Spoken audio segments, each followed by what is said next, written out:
台湾本岛各县市发布陆上风台警报，平湖嘛爱戒备。中度风台丹那市的暴风圈已经吸到南部的陆地，即马是继续向北北东这个势咧行。气象署预告讲，风台真接近台湾的西部，会安尼来上北，也风台威力甚至有变强的趋势。下暗各个明仔早起上受影响的上重，也即马新北县市苗栗、台中、彰化、南投甲云林，拢已经宣布明仔载停班停课。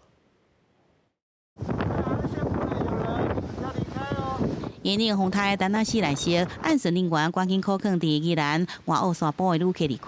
过程中要从引客一度无愿意离开，后来才上花，其他旅客是配合离开。没关系，我们改变行程。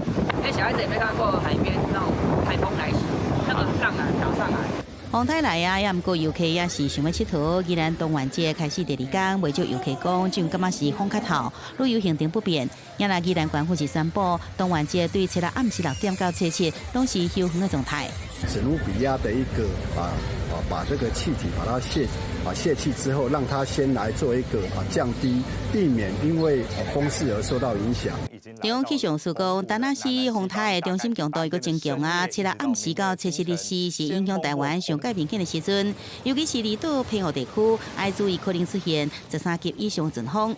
甲过去无同，大多数风台路径拢是由东部往西部来移动。即摆丹那市路径是由南往北行，过程中真挖近西部沿海，加上风台结构真接近。气象署讲，无论风台是毋是登陆，风台大来强风大雨拢免忽视。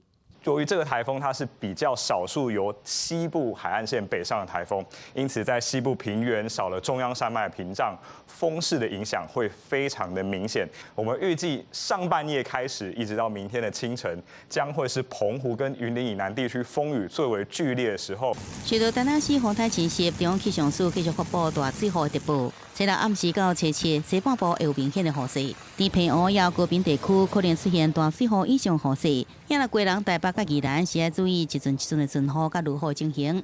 记者综合报道。